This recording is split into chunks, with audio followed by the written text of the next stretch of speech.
Then there was a chance for those who were coming on their first retreat to have a look around the foyer grounds and the buildings, and particularly the St. Maximilian Chapel, where adoration takes place every afternoon during the retreat. And then, after a good night's sleep, it was time for our first conference with Father David, preceded by some hymn practice. In Cana, we've told that the disciples believed in him, so we know that they're starting to make some progress. And we can imagine John, in a sense, writing a little bit of an autobiography here, but without putting himself, as I say, very much in the story with his name and in person. So he's really saying this is when we realised who Jesus was. This is when we began to catch on to what he was doing and just the greatness of what he had come to do in the world. And then just as a bit further on in that chapter 2, when we're told he was speaking about his body dying and rising, talking about the temple being destroyed and raised up again. That's towards the end of chapter 2, around verse 19, 20, that sort of area.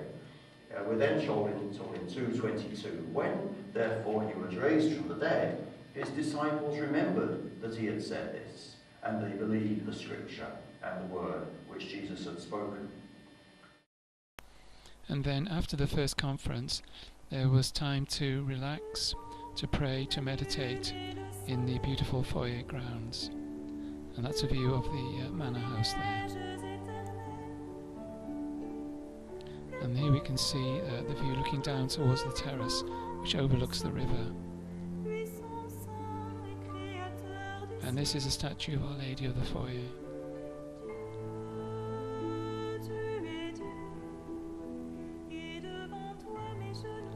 And then it was time to get ready for Mass at 11:30 a.m. in the St. Maximilian Chapel.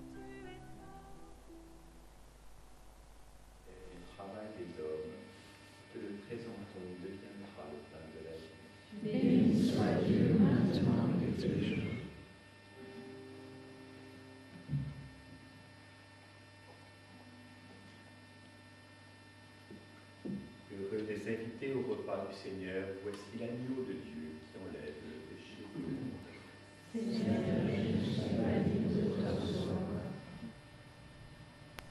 And then, after Mass, there was a brief chance to once more enjoy the grounds before lunch.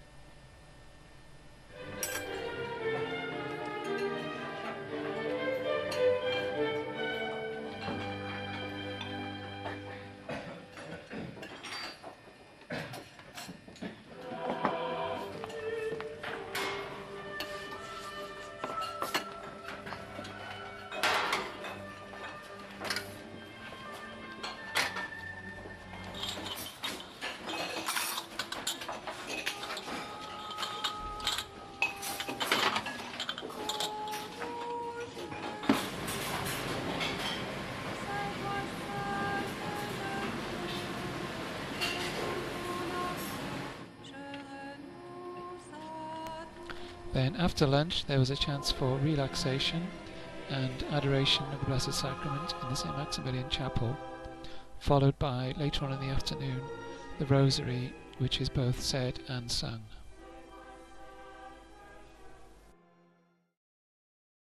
Hail Mary, full of grace, the Lord is with thee. Blessed art thou among women, and blessed is the fruit of thy womb, Jesus. Holy Mary, Mother of God, pray for us sinners now, and at the hour of our death. Amen. So we can see how a typical day during a foyer retreat progresses. That is, including morning prayer, 2 or 3 conferences, the Mass, Rosary, and also plenty of time for private prayer and relaxation.